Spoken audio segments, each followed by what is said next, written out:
अक्षय ने अपने close friend को लग्जरियस क्लब हाउस में डिनर के लिए बुलाया था। उसके फ्रेंड्स में संजना और समीर भी थे। समीर अपने एक दोस्त के साथ आया था। जैसे ही समीर दरवाजे से अंदर आया, उसने नव्या को देखकर स्माइल किया और कहा कि ओह ग्रेट मिस नव्या, कितने दिनों बाद मिल रहे हैं अम्मा, मैंने तुम्हें बहुत मिस किया है। समीर जैसे ही आगे बढ़कर नव्या को गले लगने वाला था कि तभी बीच में अक्षय का हाथ आ गया और उसने उसे रोक दिया। अक्षय ने समीर को घूरते हुए कहा कि मैंने तुम्हें यहाँ डिनर करने के लिए बुलाया, लोगों का फायदा उठाने के लिए नहीं। जिसको नहीं पता होगा ना, वो तो समझेगा ही कि नव्या तुम्हारी वाइफ है। समीर ने अक्षय को चिढ़ाते हुए कहा और फिर अपने दोस्तों को बैठने का इशारा किया। अक्षय ने नव्या की चेयर पर हाथ रखकर कहा, हाँ तो क्या हो गया, नव्या मेरी वाइफ ही है। समीर जानता था कि जब भी नव्या के बारे में कोई भी बात होती है तो अक्षय हमेशा प्रोटेक्टिव हो जाता है, इसलिए उसने अक्षय की बातों का बुरा नहीं माना और ज्यादा ध्यान भी नहीं दिया। समीर के साथ आया उसका दोस्त नहीं जानता था कि नव्या कौन है। उसने हैरान होकर समीर के कान में धीरे से पूछा, तो यही नव्या है? ये सच में अक्षय की वाइफ है? ये किस तरह की लड़की है? कुछ दिनों से समीर कॉलेज नहीं गया था, तो इन दोनों कॉलेज में क्या क्या हुआ था उसे नहीं पता था। उसने बस स्माइल किया और कहा कि मुझे पता है तुम नव्या को नहीं जानते होगे, पर तुम फेमस कपूर्स को तो जानते ही होगे ना। उसके दोस्त ने कहा, वो कपूर्स, तुम मजाक कर रहे हो ना? समीर ने नव्या की तरफ इशारा करके उसे इंट्रोड्यूस किया। ये लेडी जो तुम्हारे सामने है कपूर्स की इकलौती बेटी है। कोलकाता में रहने वाले ज्यादातर लोग वहां की सबसे फेमस 4 फैमिलीज को जानते थे, जो कि बहुत पावरफुल और सबसे बड़ी फैमिली कपूर्स को जानते थे, क्योंकि कपूर्स हमेशा लो प्रोफाइल ही रहते थे। इनकी ज्यादातर प्रॉपर्टी और बिजनेस देश से बाहर ही थे, इससे शहर के बड़े लोग ही इन्हें जानते थे। बाकी लोगों ने बस इनके बारे में सुना ही था, कभी कोई मिला या देखा नहीं था किसी ने इन्हें। ये सब बताने के बाद समीर ने अपने दोस्त के पीठ पर हल्के से मारते हुए कहा कि और ये सीक्रेट बात है तो इसे अपने तक ही सीमित रखना, किसी और को मत बोलना, समझा? उसे यहाँ लाने का मतलब था कि समीर उस पर भरोसा करता था। उसके दोस्त ने प्रॉमिस करते हुए कहा कि ऑफ कोर्स, टेंशन मत ले, मैं किसी को नहीं बताऊंगा। कपूर्स की बातें चल ही रही थी, इसलिए समीर से रुका नहीं गया और उसने अपने दोस्त से कहा कि तुझे पता है नव्या अमेरिका में कौन से कॉलेज से पढ़ के आई है? उसके दोस्त ने पूछा, कौन से कॉलेज से? अमेरिका का सबसे बड़ा स्कूल है वो कोई ऐसा वैसा स्कूल नहीं है जिसमें बस पैसे होने से एडमिशन मिल जाता है।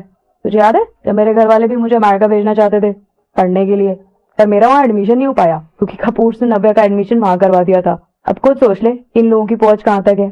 अभी तक कपूर्स के बारे में लोग सब कुछ नहीं जानते थे। समीर, अक्षय ने समीर को अचानक मुस्कुराते हुए आवाज दी और कहा कि तो तुम कॉलेज जा रहे हो ना, मुझे तुमसे एक फेवर चाहिए।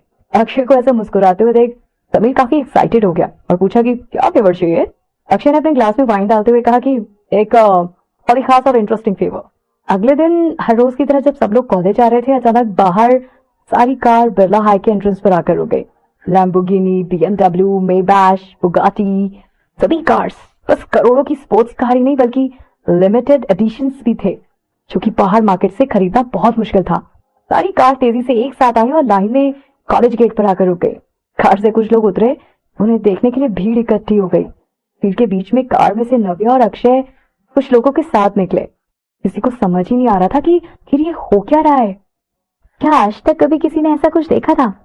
अक्षय और संजना वहां की सबसे बड़ी 4 फैमिलीज में से एक थे। समीर मेयर का बेटा था, राज सिंघानिया इंटरप्राइजेस का वारिस था। तो ये सभी वहां के बड़े और अमीर घराने के लोग थे। हैंडसम लड़के और खूबसूरत लड़कियां एक साथ कॉलेज गेट के बाहर इकट्ठा हुए थे। एक अलग ही नजारा था। बिरला हाई का बड़ा सा गेट और उसके सामने खड़े ये लोग।